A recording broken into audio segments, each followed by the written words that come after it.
What's going on, everybody? Welcome to another episode of The Professor and the Nerd.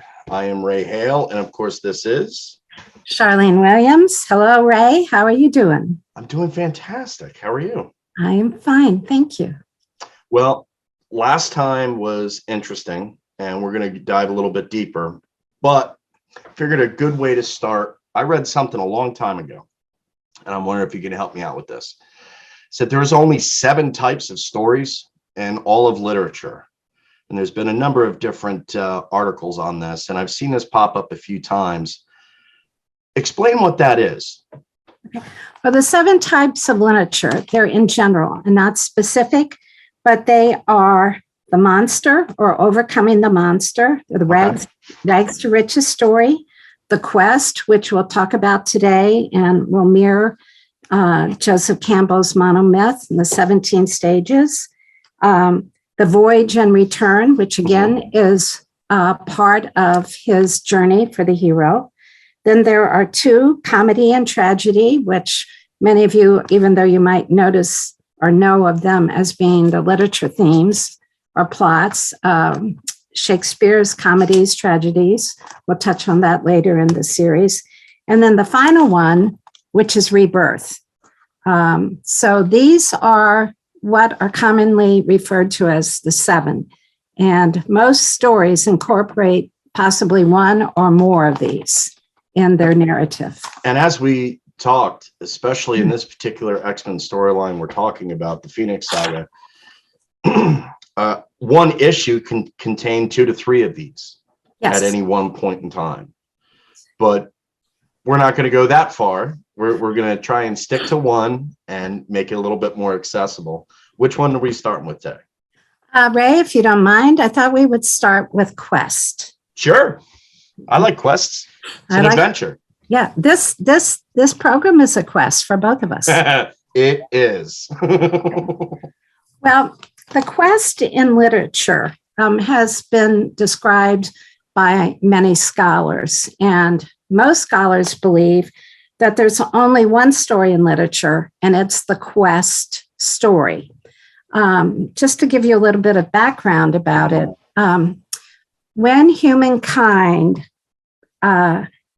began to speak, of course, they couldn't write, there was no alphabet, but as they grew, they decided the only way for the next generation to know about their culture, their history, etc., was through oral stories. And many of these oral stories were quests.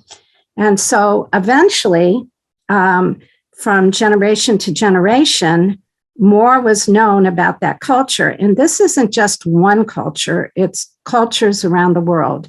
They all had their folklore and sometimes, as we call them, fairy tales. And the fairy tales, when it was oral, was an easy way for people to learn, like I said, about their history, their culture, about their mores, about their laws, religion, politics, geography, etc. And at first, the fairy tales were very simple, or the folklore. These stories were very simple. And then they became more complex. And initially, they were told to adults, and they indicated to the people in their tribes and their culture what was good about the culture and what was bad. And later on, especially in the 16, 17, 1800s and Grimm's fairy tales, I'm sure you know about it, the stories indicated allegories about what was going on. For example, Cinderella is probably the most famous fairy tale in the world. And not that every culture has a Cinderella story called Cinderella, but stories very similar about a young child, a young girl who is abused by society as well as parent and siblings, in Cinderella's case, her sisters. So the fairy tales, the folklores, help to highlight what's wrong in a society. Eventually, these fairy tales, folklores, stories of quest were written down, and that's why we know about Cinderella, because we no longer are oral storytellers. We are viewers of a textual fairy tale story history. So briefly, that is how the stories, fairy tales began. And within each of these fairy tales, there is a quest. What was, for you, what do you think was Cinderella's quest? From what you know, and maybe you know from Disney. Yeah, maybe it's more on the Disney side. I haven't seen the movie in years, but it essentially, I would think it would be more of, finding the ways and the means to escape her current situation. Correct. And moving on to a better life. Yeah. The fairy tales, the quest in most stories, as you've so accurately stated, are about your growth, an individual's growth, self-actualization, if you choose. Maslow's hierarchy of actualization. I need a glass of water. I need a drink. But that's how these stories of quest began. And eventually they changed and became more sophisticated. We all know about King Arthur and the Knights of the Round Table. Some of us know about a Brahmin named Siddhartha, who went on a trip, a journey for several decades. And Dorothy in The Wizard of Oz, she's on her own personal quest. And basically, when the individual goes on this quest, they get a call to adventure. They decide whether they want to accept the call or refuse it. Eventually, they accept the call. They might have aid, supernatural aid, or a friend aid them in their quest. Then they have a number of thresholds they have to cross. They're all usually difficult. Some are very dangerous. And Campbell said eventually they will all return home and share what they learned with their society. Mm-hmm. These, of course, were written in an age where it was the monomyth for whom? Who were they written, basically? Men, not women. And we'll get later to that, especially since I know how much you like Jean Grey. Yeah, well, another good nerdy would fit certainly in the theme of the quest would be the Fellowship of the Ring. Yes, excellent. And a lot of the characters. I got a gold star today. Yes, you did. Yes, you did. I'll put the star right up here, Ray. A lot of not just modern literature, but classic literature. Tale of Two Cities, Charles Dickens, a number of people on journeys. And within a short narrative or within a novel, there are sometimes more than one hero or one character on this journey. So let me ask you a question. So in terms of the quest isn't necessarily, hey, let's all jump on this boat and go have an adventure. No. The quest is more personal. That's right. Okay. Or it could be a quest to, for example, King Arthur to retrieve the Holy Grail. Okay, mm-hmm. So he sent Lancelot out to retrieve it, but other knights were involved. So the initial quest might have to do with something that would be good for the society, a society, but the people involved or the individual involved is also trying to figure out about his self or herself in the journey that they are on. So the person that's essentially starting out at the beginning of the story is not the same person when they return home. Excellent. For good or worse, right? For better or for worse. And a lot of these quests, short stories, novels, fairy tales, folklore, don't always end in happily ever after. Well, they probably shouldn't, because especially I think good art should imitate life. Yes. So how many of us, you don't always get the girl at the end of the day. It isn't always you get your hand raised with this massive victory. You're not always the underdog that overcomes the machine. That's correct. Sometimes you lose them, and usually there are tons of consequences, not just for the character involved, but for the people surrounding the character. And modern literature, whether it's in comic book form or novels or even film, for example, two characters who come to mind immediately who follow Campbell's stages and their journey: Luke Skywalker, who's trying to find his father; Indiana Jones, who's trying to repair a relationship with his father. But aside from the personal knowledge that they hope to gain, there are other areas in society that they possibly could help too within the journey that they undertake. Fascinating. Look at X-Men. If we look at Professor Xavier and Magneto, both of them have decided their dream is to set up their community with mutants. However, Professor X is doing it for what we would call benign reasons that would help humanity. To benefit the mutants and all of humanity, while Magneto more or less wants to show that he is superior to Homo sapiens. Yeah. And most people would describe his motives as evil, that he does evil things. He wants to control humanity with his mutants. And Professor X wants to help humanity. And like you said, it's like, to me, it's always kind of, I'm sorry to cut you off, but the relationship between Magneto and Professor Xavier, to me, was always like logic versus compassion.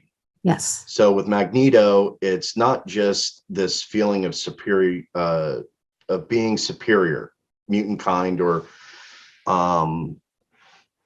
mutants aren't just superior, but mutants are entitled to take their place as the apex predator and run the tribe. Yes. Because we are superior. Xavier is totally different. We should be able to coexist. Yes. With humanity. And in harmony, even if there are differences, we should be able to coexist. What is a sad indictment of Magneto's life, he possibly became this way because he was involved in the Holocaust in World War II. And he saw so many horrific actions take place by the Nazis. And he vowed, and you can correct me with this, he vowed that he would never let that happen again if he had a say-so in it. But instead of responding positively to say, I will make this never happen again because of all the good I could help occur, it's just the opposite. Well, because he was a victim of the evil that was perpetuated. Yes. So, at the end of the day, and so movies and the books, they've really shown this balance in a number of different ways. But at the end of the day, it's kind of hard to argue that he's wrong because it happened to him. And if it happened once, it can happen again. Now, Professor Xavier, his injury came not through any fault of his own, but he didn't turn to the negative side, the dark side, as some people would say. We can call it the dark side. I'm all right with that. Okay. He stayed positive. Mm-hmm. He decided he still wanted to do or help humanity and help the mutants. It brings up the question, or brings up a question: why were the mutants created? So there's, as far as the comic book world, there's a number of conflicting stories on this. So initially, it was a means of telling stories around in the early 60s about the civil rights issues we were having as a country. Yes. It also later on became, so mutants became a thing because of all the nuclear testing that the world was doing as well. Yes. So there was a number of things there. And of course, throughout the years, they end up rewriting it and making it more and more convoluted. But I prefer to keep things as simple as possible because I am a very simple person. So to me, it just, I'll take it as it was when it was initially written in the context of the time and say, this is more of a civil rights story. This is more of an outcast story. Because the same themes apply to not just the issues of race, but it also applies to the issues of religion. Yes. It's also gender, and you can use it for a number of different things. And a lot of times, especially if you were a kid picking up the comic books, you related to the X-Men because they were outcasts, because you probably were an outcast at school. So it resonated with you, like it touched you in a certain way. What's interesting with what you say is that many people look at that era, the Vietnam era and beyond until the current time, as the loss of a center for human beings. Mm-hmm. So there's no God. Is there a religion? Possibly there is no God. Or if there is a God, whose God is he or she?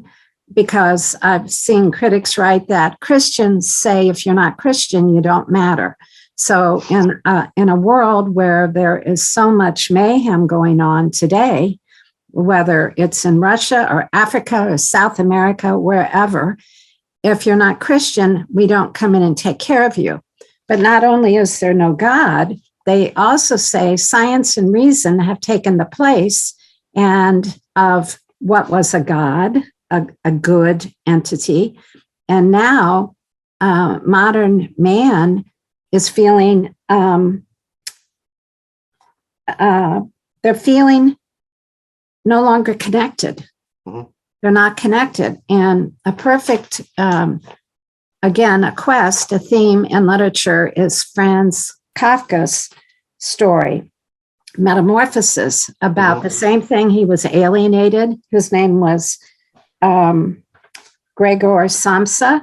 Mm-hmm. He's alienated from society. He doesn't like the job. He doesn't like how his family and society reacts. And he eventually becomes, the beetle isn't a term or cockroach, but the translation is some sort of huge bug because he's so alienated. Mm-hmm. And so then the question becomes, he was the hero at the beginning of the story. He took care of his family and his neighbors, and he becomes an outcast. And again, like you just mentioned, it seems like from the Vietnam War on, many young people, especially, felt an outcast, could not connect to what the government is saying, what science is saying about how our lives should be in the modern world. And Professor Xavier is trying to address that issue with his quote unquote outcasts. That's fascinating. I never quite thought of it like that, but it's certainly fascinating. Well, it's also, it's not that it's rhetorical, but we just throw it up in the air, and if it sticks, fine. If it doesn't. But there's so many, as you know, literature, so many scholars, and just all of us in general have an opinion. It doesn't mean it's right or it's wrong. It's an opinion. Correct.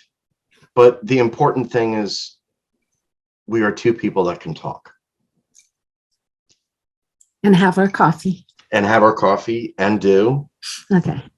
But it's something that we're really missing out on, that because we're depriving ourselves of the opportunity to learn and grow outside of our own little shell and our own personal, I think bias is probably a strong term, but I think it's confirmation bias is a very safe shell to live in. We see that today. Yeah, you see it today all over the place. And that's whether you're left or right. Yes. In regards to politics, I don't think there's a lot going on that we can't actually sit and talk to each other and start to have some of these conversations. Someone's going to have to be right. Somebody's going to have to be wrong, but that's not necessarily a bad thing. If two people are on a path, like Magneto and Xavier, Yes. you can break down, you can take out some of the stuff with Magneto, but at the same time, you have two people that are on a path. You can see both sides of their story. Yes. You know where they're going to go, but one's going to win. Okay. So only one of them is going to win. Only one of them, you can't have battling political forces like that. Someone has to lose. Someone's going to lose out. Someone's going to finish second. Okay. Yeah. Doesn't necessarily mean that if it's the professor that wins out at the end of the day, that his idea was better. Okay. Or that he has the better way. It's just, this is the cards that we were dealt, and we're going to have to roll with that. Yes. Because at the same time, especially if it comes to modern politics, you can change that in 4 years. Yes. And then 4 years later, we're topsy-turvy again. Yeah. So, well, and you see that, I think, in your characters, Cyclops, for example, and Wolverine, when you talk about someone may win, someone may lose, and it may not be a good versus evil, it's personality or it's personal relationships. You're diametrically opposed. Yes. In almost every way possible. Yes. But again, they're not bad people. No. They just have different points of view. They have different points of view, and they also, in their individual quest, Wolverine wants to be someone who's good, but he understands his temper. He understands that, for example, he sees Jean Grey and he wants her fully knowing that she is in love with Cyclops. And right. But I also think too that although it's never really explored, but you know, I also think that there's a thing there that you always want the things that you can't have. yes.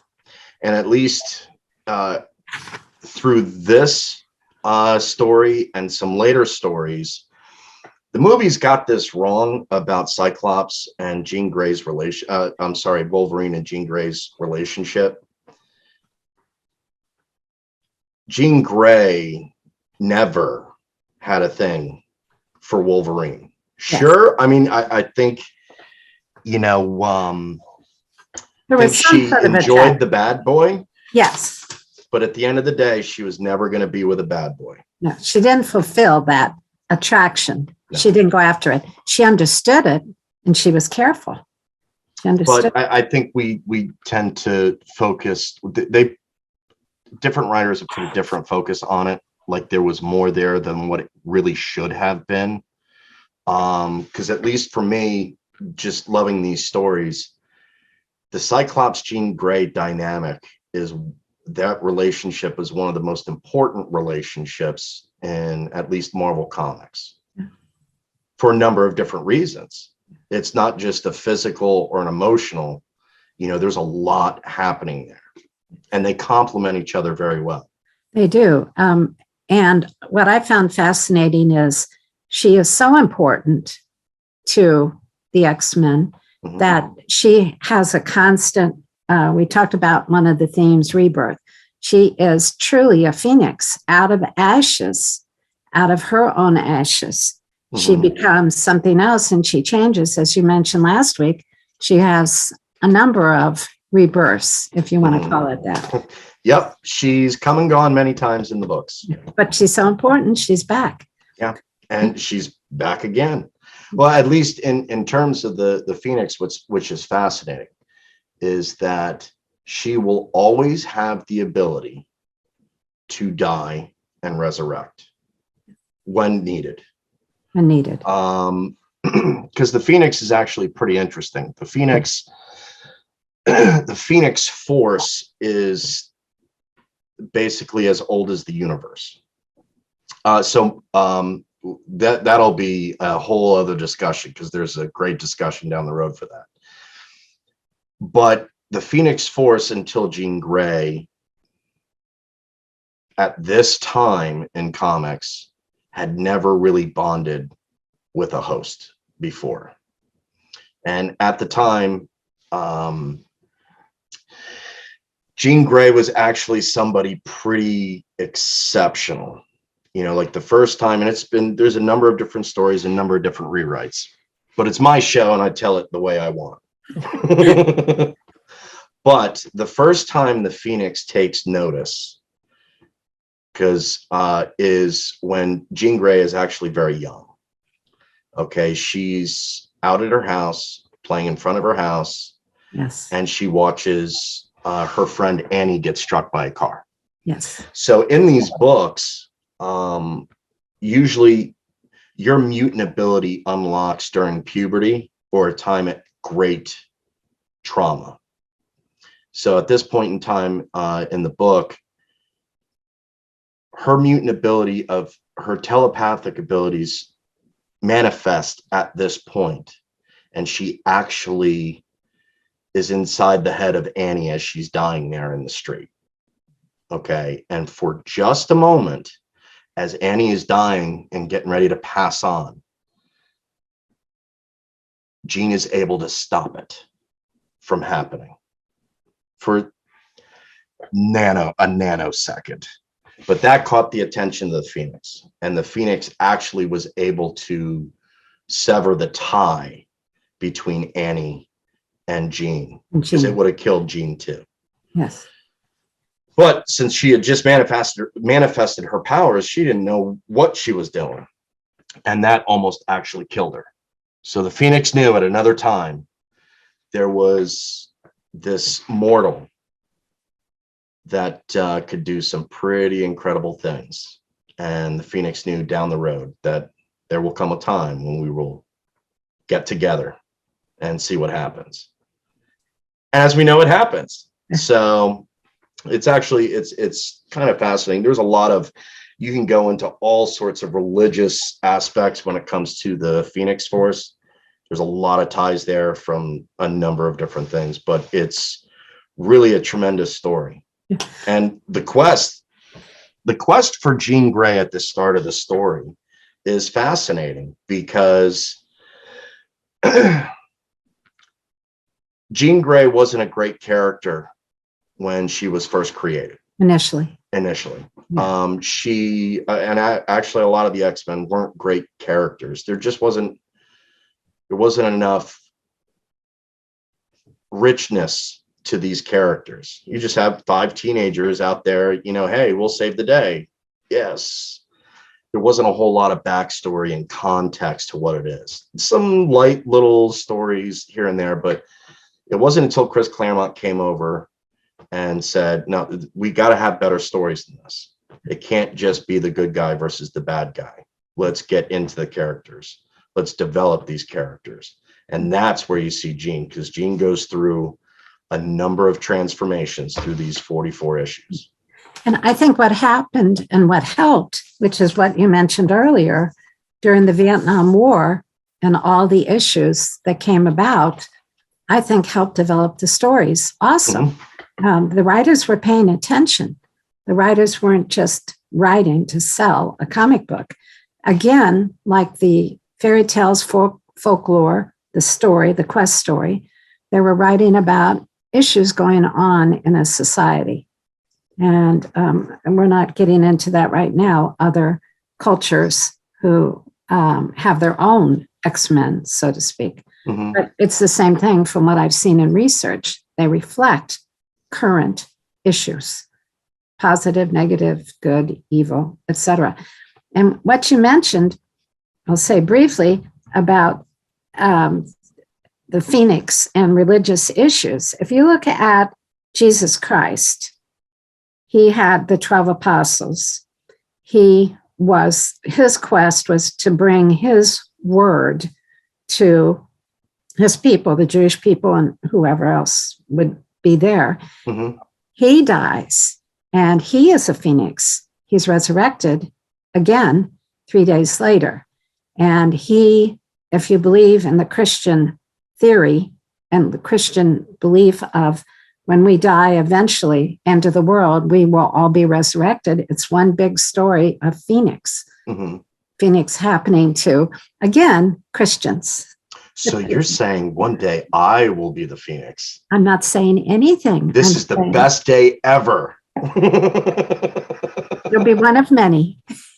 But it's interesting because I know religion is something that becomes remarkably personal to people, which I think is a good thing. But at the same time, it's nice to be able to discuss these stories without those being offended by it. Yeah. Without judgment. Right. I mean, let's talk about the story for what it is. Mhm. I'm not, it's crazy.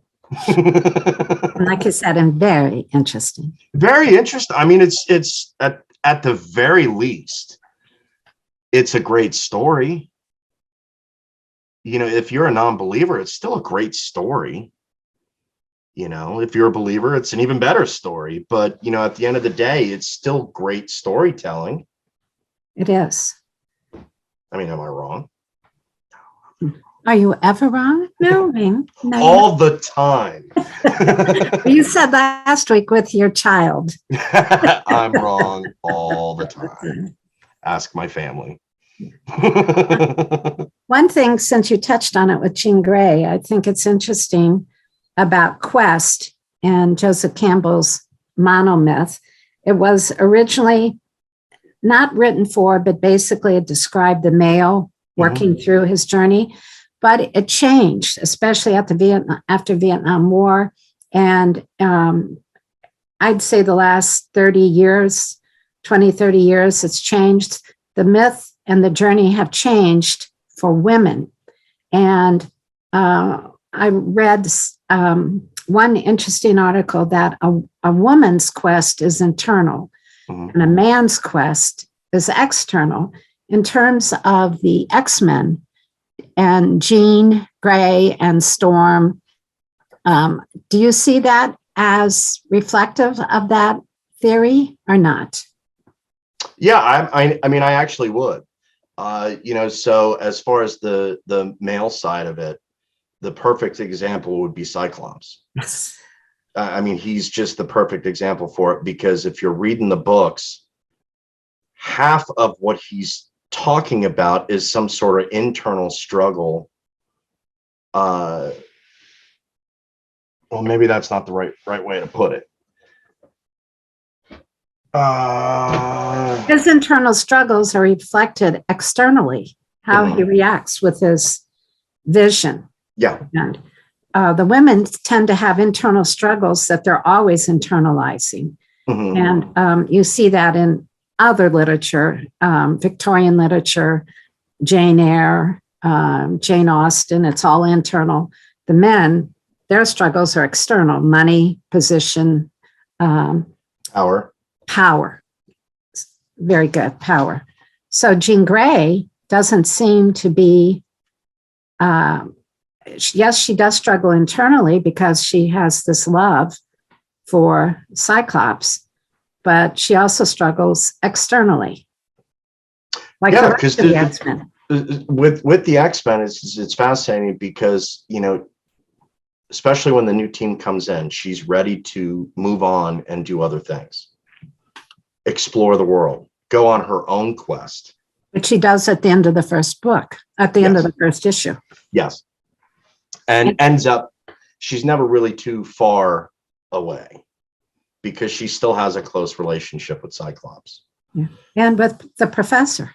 Mm-hmm. One of the last pages, he's hugging her, saying, I understand, you need to be your own person. So I guess what I'm saying is I see Jean Grey completely different than the heroine in the fairy tales, such as Snow White or Cinderella.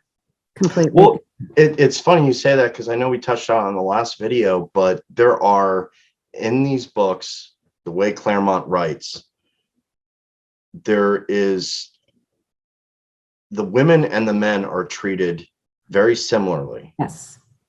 There's no Storm and Jean Grey are not necessarily the damsels in distress. No. Okay. They're not sitting back waiting for the hero to come save them. While there are moments where they are in distress, it is certainly not because they're weak or feeble. No, because but just like everybody else, at any point in time, you could be outmatched and overpowered. that's right. Her colleagues, the other X-Men, have the same kind of thing happen to them. Mm-hmm. So, for example, the Archangel and the whole issue about his wings and the surgery and the horrific things that happened to him. It's not because he's a poor little man. It's circumstances and events. Correct. And it's also fascinating that if you go through and you start reading these stories in bunches like we are doing now, it's never one person that is saving the day. No. And it's never the same person. No. Okay. And it's never the same person in distress.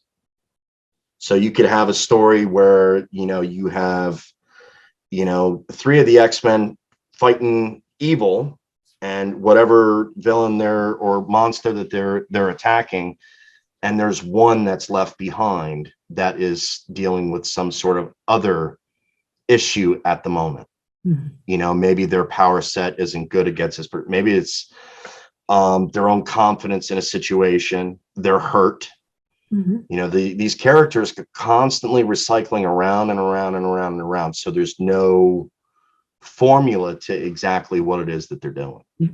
And that's, again, a big difference between Joseph Campbell's journeys, the hero's journey, and the X-Men, because, and we talked about this a little bit last week, the X-Men's journey never ends. No. They don't come full circle. The circle just becomes attached to a bigger circle and a bigger circle and then a smaller concentric circles, but it doesn't end. They may come back with knowledge that they've learned, but they are right back at it again with another quest, or maybe a quest attached to the original quest that they were on. Well, do you think also too,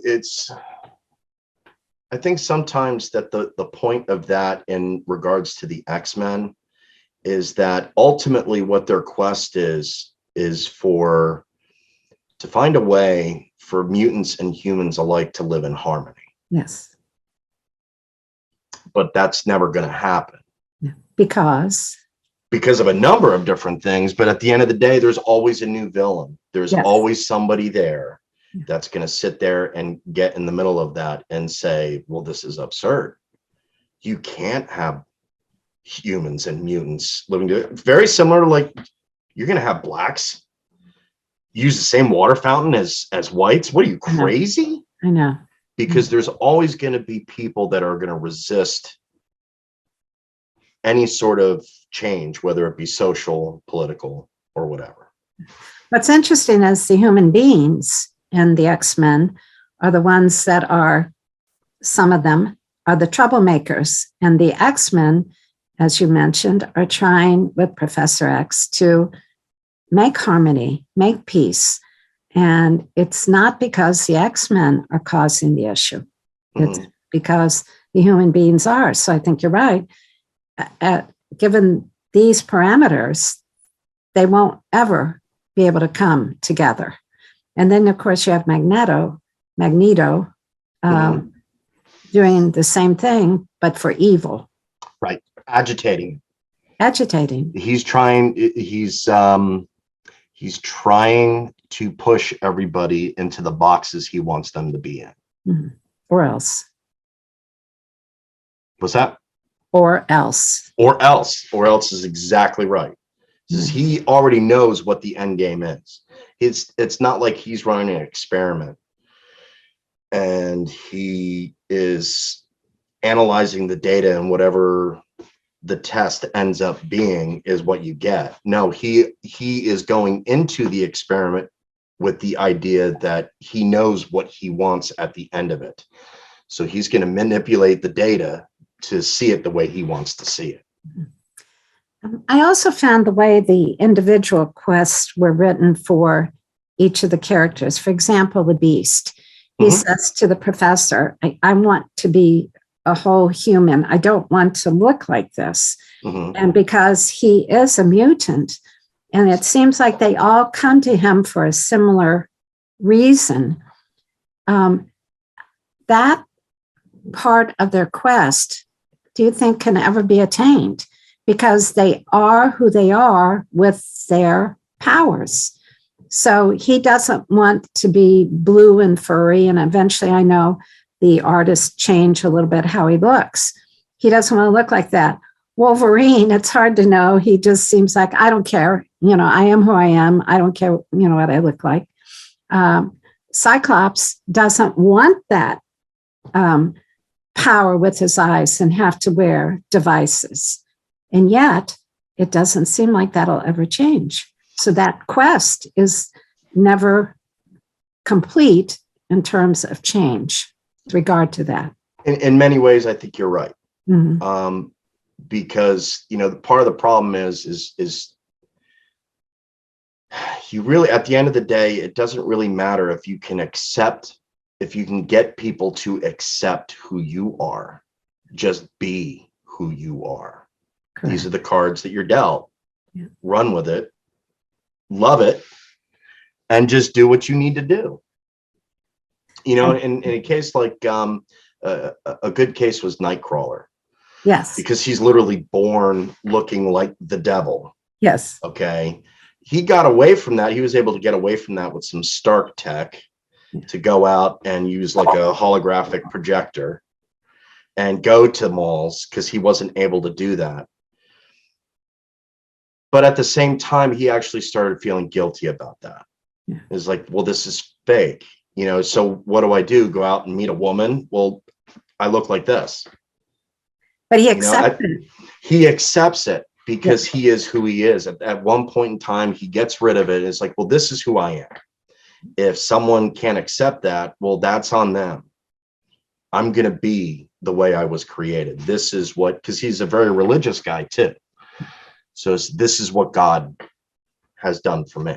His God. Yeah. I think that's so important because I think so few of us can accept ourselves in totality. We're always trying, which is not necessarily a bad thing if the things we're trying to change are things that need to be changed. Right. But that's not always the case. It's always great to go out and try to improve your situation and be the best you can be. Understanding that not everybody is going to like you. Not everybody is going to like your clothes or what it is that you do. But at the end of the day, that doesn't really matter, right? No, the one thing we can't do is go into somebody's house and grab them by the throat and say, this is who I am, and you're going to deal with it.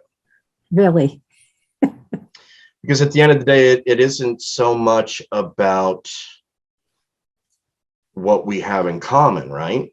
It's the stuff we don't have in common that makes us unique and provides us each with an opportunity to improve ourselves. Our differences make things more interesting. By far. If we all look like me, or if we all look like you. That's boring. I was going to say I didn't want to use the B word, but it is it is boring. I always told myself I'm not allowed to say I'm bored or that's boring. I try not to say that. So somebody asked me when I told them what I was doing, and it was a young person, and they said, "Oh, can you talk about Harry Potter? Is that a quest?" Yeah, it is. I've never seen a Harry Potter movie, but I can tell you right now it's a quest. You have not? I'm a horrible nerd. I know, but I watched some of the first one with my kid. Okay. And I couldn't get into it. You couldn't get into it. But my niece, Olivia, is a Harry Potter nut. She loves it. Nerd on, go for it. That's your thing. Great. That's awesome. But not knowing, never reading the books, never watching really a movie. how do you can tell right from the very beginning that it's a quest. It's a quest. And not just Harry is on a quest. All of them. All of them, good, evil, they're all on a quest. And it's interesting.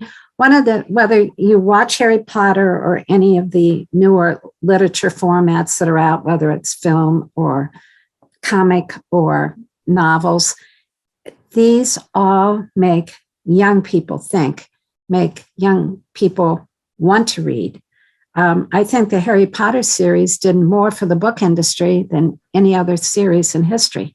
And we talked about that again last week, how important that is, because it helps students, young people, children be creative.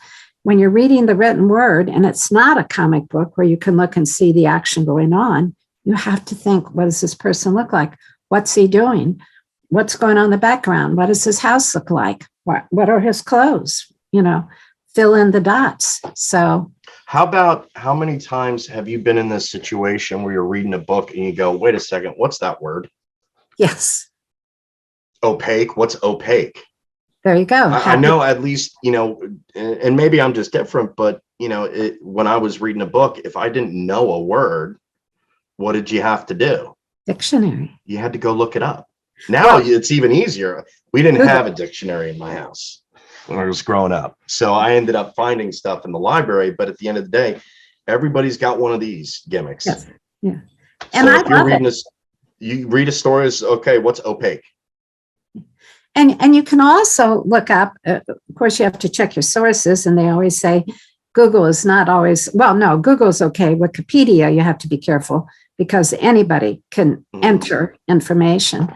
But I love it that it's right there. I'm not lazy, but I want to keep going, Well, I also think that the bigger thing here is if you look up the word and you read it, now you know what it is, and that word will find its way into your vocabulary. You won't forget.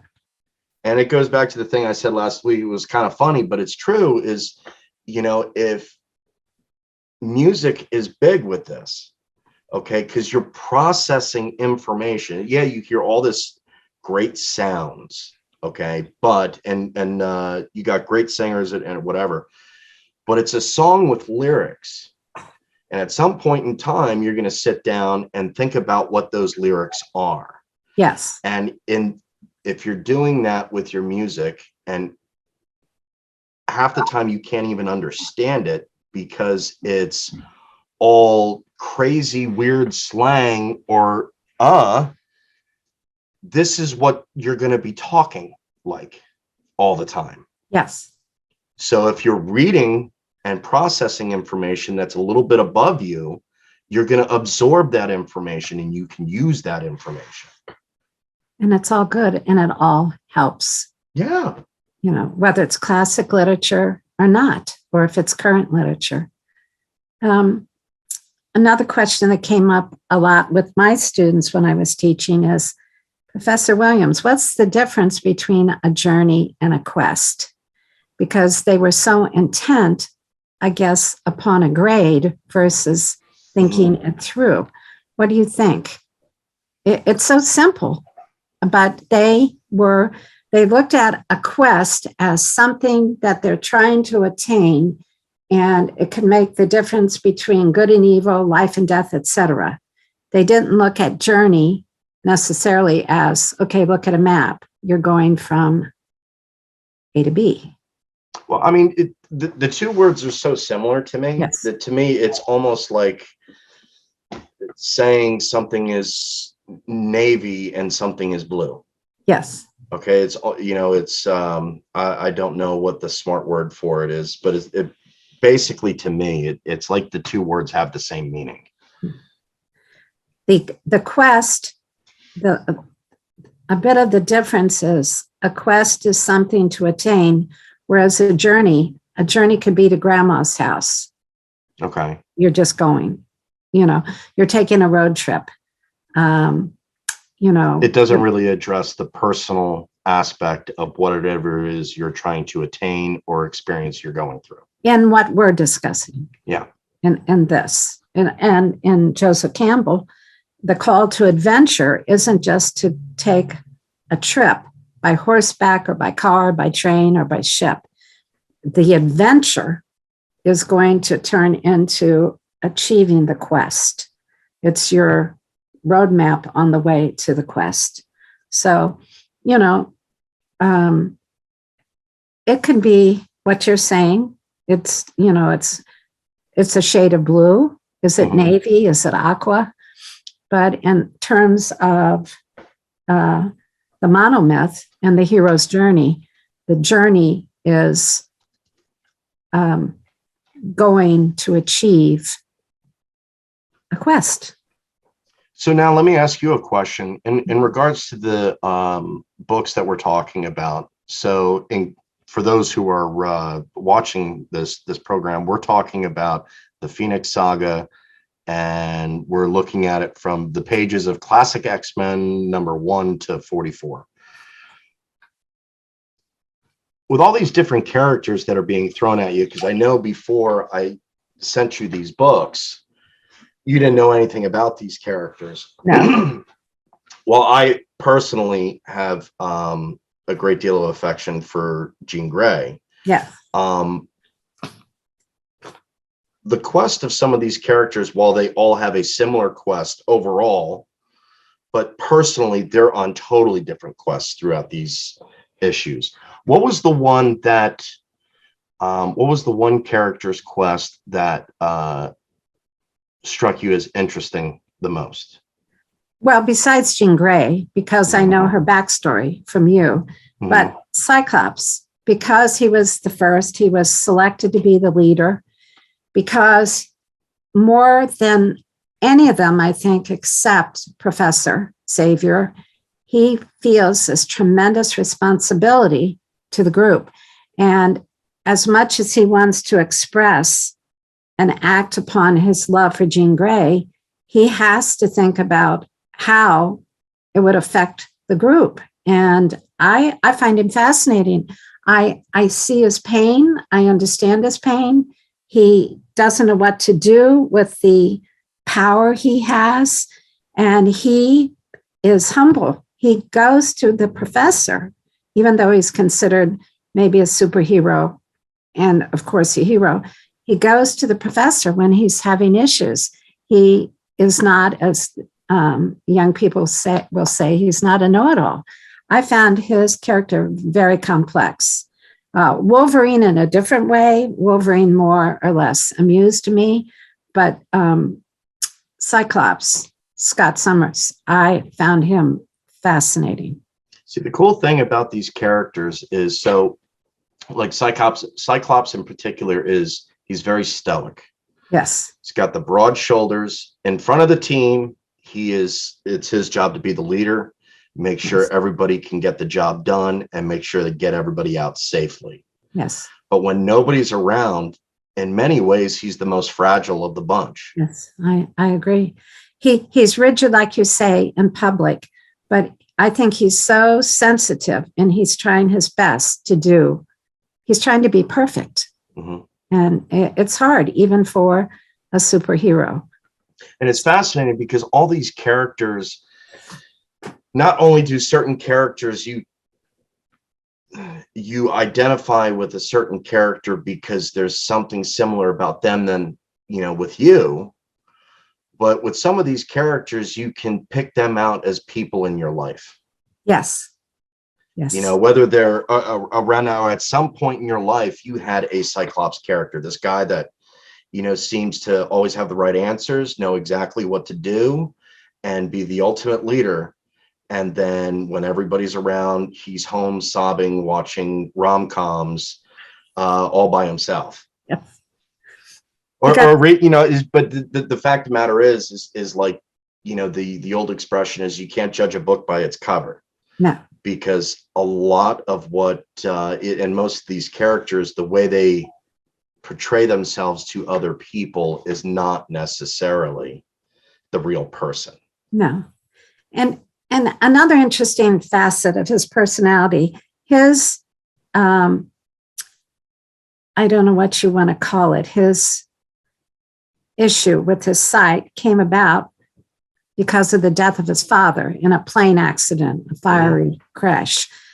And so he eventually, was it the crook's named Diamond that took him away, and he sort of entered into a life of crime, and then the professor found him and brought him to the school, to the mutant school. It's interesting, depending on what you read, that has changed so many different times. Okay. Depending on the writer, but yes. So it's interesting with Cyclops because, like we discussed before, he doesn't have the ability to control what's happening to him. No. All he has to do is open his eyes and destroy everything that's standing in front of him. Whether he wants to or not. Whether he wants to or not. But if you think about it, like, how bad is that? Yeah. That's horribly tragic. You know, you either you wear this visor or these really weird glasses, or you will literally destroy everything that's in front of you. It's horrifying. It's horrifying. I thought when we get to the two themes of tragedy and comedy, it might be interesting to do them together, because I see him in some ways as not a tragic figure, but elements of tragedy in his life. Oh, absolutely. And his whole life on and off again with Jean Grey. And also the professor. Honestly, I think that when it comes to, and this is what separates the X-Men from a lot of the other comic book characters, is it's not necessarily a focus on all these great things that they can do, but the tragedy of being the mutant. Yes. In this situation. And you see it reflecting in many characters, like Cyclops, for example. Another great one is Rogue. Rogue is not a character that's introduced in this story, but later on, she has the ability, just touching another human being's skin to skin contact, she begins to absorb their memories and their life force. She will kill somebody if she touches them. Well, where's the romance? How do you get close to people if you can't touch them? Yeah.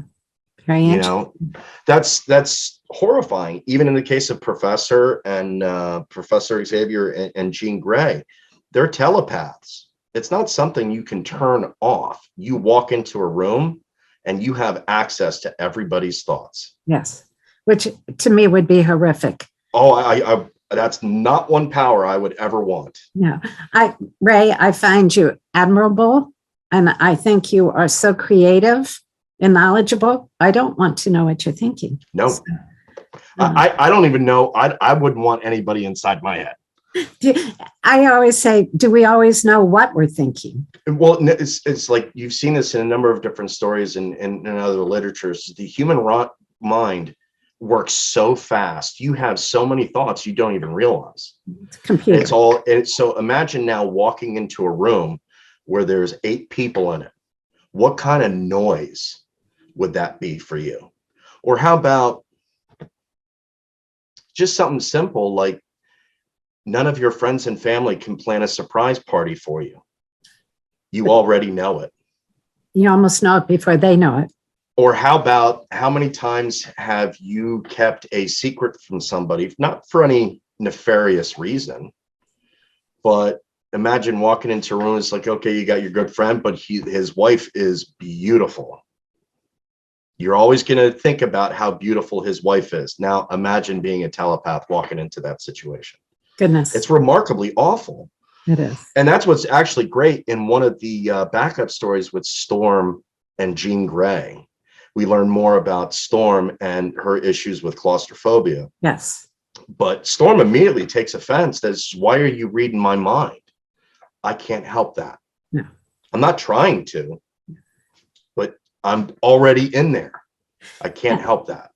And it's hard for another character to accept the fact that, for example, Jean Grey cannot help it. Mm-hmm. She's not trying to read. She's not going in to get ammunition against the other person, as you said. So anyway, it's all good. How many times have you had a conversation with somebody and as you're thinking to yourself, it's like, man, what a jerk. You don't say it, because it's not nice, or so and so did this really horrible thing. You can't escape that if you're a telepath. And the issue is, like you said, you think, oh, what a jerk. Well, we're making judgments, and maybe that person can't help it. Mm-hmm. Maybe you can't help that leaps into your mind, but you can try to control it and think good thoughts, nicer thoughts, at least not express it in action how you think the other person is. It's almost kind of like trolling through somebody's Twitter account. You're going to find something that's not nice. I mean, that's all of us. We're all going to say something or do something stupid at some point in our life. You're going to find this funny or interesting. I don't know what Twitter is. I mean, I know the word. I don't know when people are talking about tweets and Twitter and there's another one. I don't know. So I do have a Twitter account. I use it to help promote stuff at the show, but I'm not actively engaged in it. The reason why I brought it up is every other week there's some sort of story about how somebody said something on Twitter and it's remarkably offensive. And, there's a history. Like, look, relax. Yeah. Let's go through your Twitter account and see if we can find there's stuff there. Like I said, the point of it is we're all fallible. We're imperfect people. We're all going to say something stupid, or, we're going to react to something irrationally in a moment. It's not necessarily about the things that you say. It's about the things that you do. You do. And social media, if you are going to send a letter and decide not to send it, you don't put a stamp on it in an envelope and take it to the mailbox. You push that button and it's gone forever. Yep. And even they say you can, some accounts, I guess you can erase or delete it, but it's been seen. Yeah. So anyway, that's a whole nother series, Ray. No, I just think that the point of it is the rash of judgment. Just stop, relax, take the time to process this. Somebody said something stupid. I do it all the time, like all the time. Luckily, I have more compassionate and better people around. And with this show, you have the ability to edit. That is true.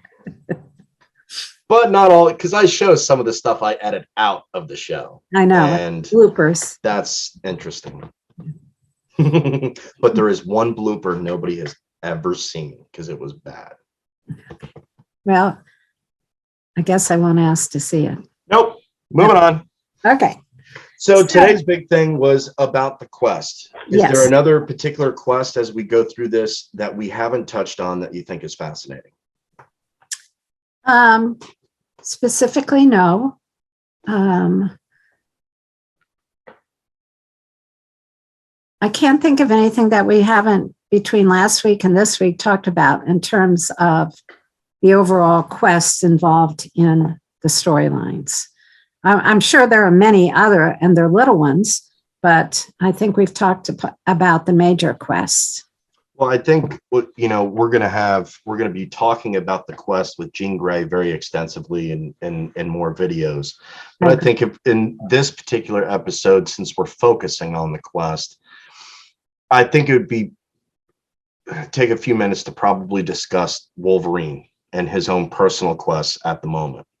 So the fascinating thing about Wolverine, and again, it's been changed and updated so many different times, but essentially, by the time he enters the X-Men's picture, he can only remember about the last 5-10 years. Yes. He has no idea where he's from. He has nothing. Like he doesn't remember anything. And that has a lot to do with the trauma of the process of bonding the metal to his skeleton. And we meet him in Canada. And he doesn't know why he's there, really, other than on that base. He's there. He's just there. Yeah. It's like literally just imagine waking up as an adult one day and not know the last 20 years. Or in his case, the last 130, 40 years. Yes. because he's been around an awfully long time. So the problems that he in very many ways, he's acting like a child. Yes. Because in some ways he is a child. He's basically having to grow and mature because all that information is gone. Like he doesn't know that. So to interact with people, he's not very good at it because he usually was always alone. Yeah. So that's an interesting dynamic once you start putting him in with a bunch of people and he has to understand personal space and, sharing and, hey, how about even, washing a dish every now and then, is a major struggle for him. It's like a child who has had no siblings and no interaction, socialization until they go to kindergarten. I can't imagine. I can't imagine. I came from a family of 7 children. There were more than enough children around for social interaction. But you're right. He's like a child. And what's interesting, we aren't given, at least in the first issue, we aren't given any information as to why Wolverine appears when he does and what's his backstory. Mm-hmm. And so that gets fleshed out over the next couple hundred issues. Don't tell me. No, but the fact of the matter is like, that's a perspective that I haven't heard a lot. The guy basically acts like a child. He's a giant man baby in some respects. If it's not going his way, he's real hot tempered, short fuse. Like a teenage boy in many cases. Yes. Yeah. So that's kind of interesting. If you start breaking down these characters individually, while they all have a shared quest of harmony, they're all individually on very different quests personally. Yes. One that I thought was interesting, Peter, you see his family, which you don't see much of in the other X-Men, his father, his parents, his sister. And I found that interesting. Why was he created with a family unit? And a lot of the backstories of the characters, a lot of that ended up being fleshed out and with mixed results. Okay. So with Peter, you kind of saw his parents, you saw his sister. He's got a great attachment to his little sister. Yes. She actually becomes a big part of the X-Men books later on. Okay. But in many cases with these kids that show up at Xavier's school, they don't come from good families. No. Because and some of it has to do with, once the parents determine that their kids are a mutant, they kind of really don't want them anymore. So that presents another level of struggle or conflict that these characters have to work out. Usually the really bad home stories tend to fall on the villains that we run into from time to time. Some of these characters have really good parents, like Kitty, who's a character we meet, towards the end of this story. Her parents are cool, and the parents just want what's best for their children. Other times it's like, well, kind of a mutant, we're, just tuck them away and get rid of them. So they're not part of this bigger problem. I saw an interesting article along those lines about how comic books and X-Men, for example, are really good for students with disabilities and students who have experienced prejudice, and how they show that it's okay to be different.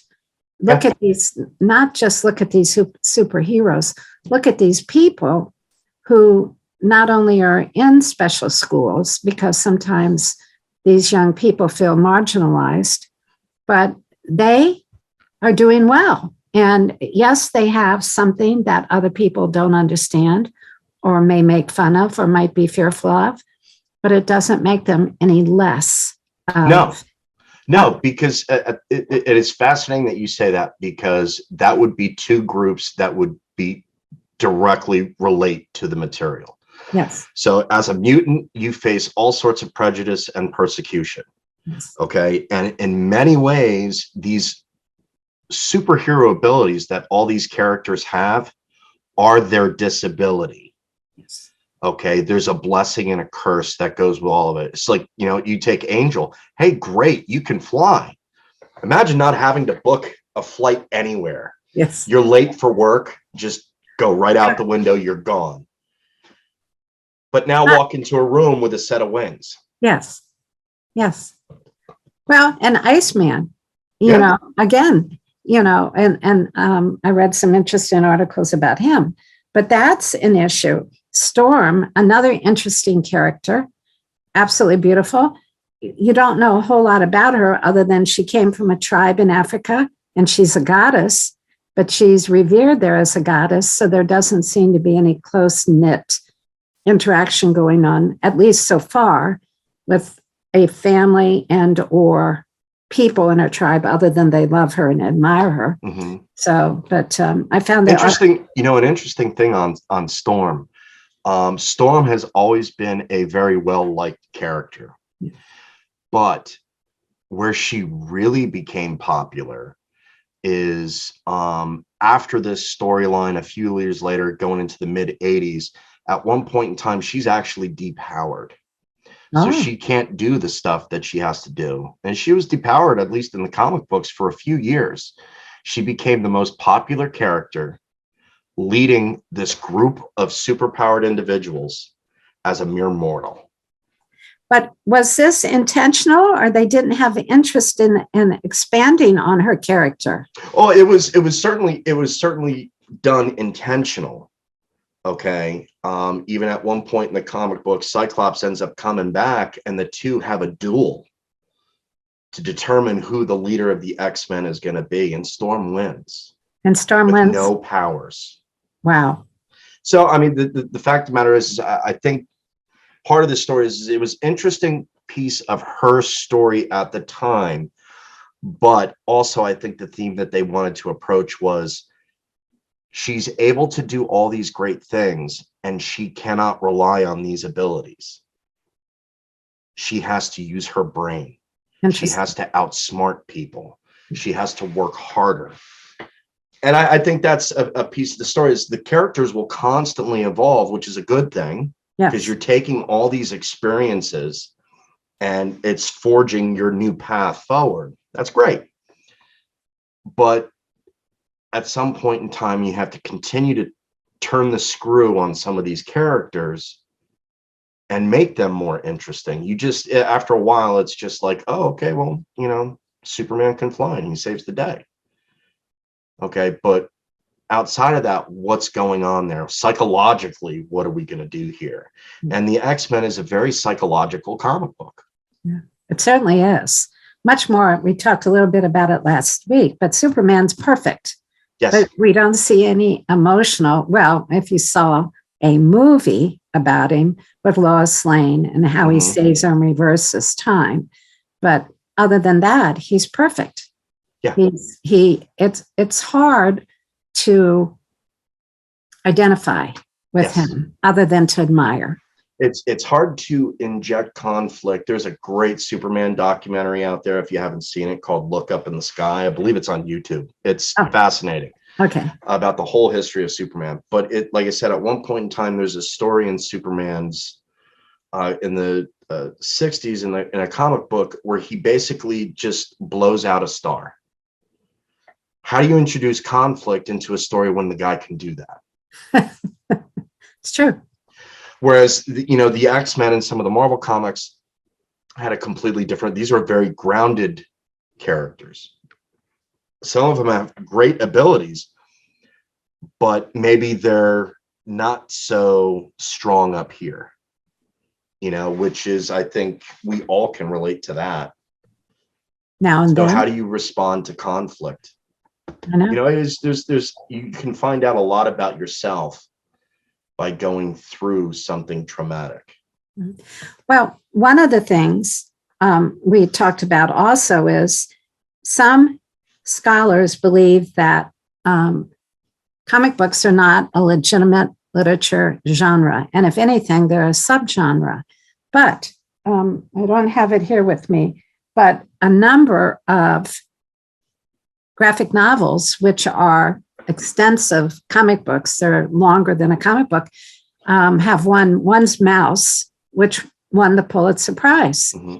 And a lot of them have received all kinds of awards. And it's because it's just not in the graphic portrayal of, you have the picture and the text, mm-hmm. but you also have the response to what's going on in the culture. So comic books reflect current issues, past issues, which is what literature does. Additionally, it gives you the artwork. So you have the text and the art and the conflict. And there's so much style in comic books. Well, as a society today, it's weird because we get so snobbish about various things. Yes. One of the things that has come up, recently is, I think it was Martin Scorsese said that Marvel movies, that's not cinema. Try watching a reaction video to Endgame when you got half the audience crying over the death of Iron Man. Yes. Okay. People, they're interacting with the character. They're moved by these characters. Yes. They respond to these characters. Now, again, that's his opinion. He's intelligent. Martin Scorsese has done some pretty tremendous cinema. Mm-hmm. He's written and directed some amazing movies, but it's all subjective. Sure, there's comic books out there that are pulp. It's just simple, good guy, bad guy. Hey, someone saves the day, or there's a story, or it's, maybe like an Archie comic where, hey, everything's great and awesome and school rules. But then there's more complex reading material. And I think you can start to break this down in any form of literature or art. There's stuff out there that is it's just somebody drawing a picture. And then there's other art out there where you go, wow, that means something to me. I see this, I see that. Well, again, people will look at, for an example, and no reflection on this author, Stephen King novels, which there are so many. And they're mostly about horror situations, scary, frightening situations. And one critic said, what's the difference between a Stephen King novel about horrific things going on, but it's not visual, it's all textual, and a comic book? Why is Stephen King considered literature and a comic book is not? And if you look at films, if you say like the X-Men and the superheroes are not true film genre, well, if you look at the Godfather series, it's just an ongoing, I don't mean just, it's a story about a family, ongoing issues and what happens to them. And is it reflecting upon issues in society? Well, maybe, for example, in the Italian community, and how in America and other countries we look at crime and murder, etc. But you can compare it to episodic X-Men and what's going on. It's not family, it's not Italian, but it's a group of people with ongoing stories, so similar. And yet, as opposed to the novel, you have the visuals, the beautiful art in comic books. So again, it's just one person's opinion. Well, the fact of the matter is it's subjective. Like I said, we can walk into an art museum and focus on one piece of art, and it's going to blow you away. Yes. And I'm going to look at it and go, that's all right. Obviously they're talented. It's an artwork that's worth $6 million, but I don't see anything in it. And then go to the next one and have opposite reactions. It's like seeing the Mona Lisa and then also seeing a Jackson Pollard modern piece of art that people said looks like he took his paintbrush and flicked the paint. It's all ... But that's what Impressionism is also. Although it's not ... but from a distance, again, it's subjective. It's subjective. It's not a popularity contest. It's how that art moves you personally. That's right. And that's So- what literature is supposed to do, move you. Whether it be a 100,000 word novel or a 16-page comic book, That's right. it's all art. It's all people doing something, trying to tell a story. And it's what you're getting out of that story. That's correct. And that's why I've selected the X-Men, because I love them. We know Mr. Hale. And It's just, to me, it's great storytelling. To me, I don't see a whole lot of difference between, I absolutely love The Godfather. But if I'm going to sit down and go, Godfather's great storytelling, okay, but so are the X-Men. It's all good art. All art is good. I agree.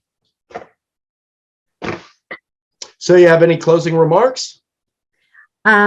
Again, I'm so pleased that you invited me to be part of this, regardless of what the length of it's going to be in the future. And it's opened my eyes to another form of literature, another genre. And I thank you for it. Well, thank you for being a part of it. I love our conversations, and I think people out there will love them as well. So yeah, I think all of this is fascinating. I do too. And I'm supposed to say namaste at the beginning of conversation, not at the end, but Okay. Namaste. namaste. And to everybody else, thank you very much for watching. Please let me know in the comments what you think. We got a lot of different places we're going with this stuff, but it's good conversation. So I hope you're enjoying it. Outside of that, we'll see you next time. Good night. Good night.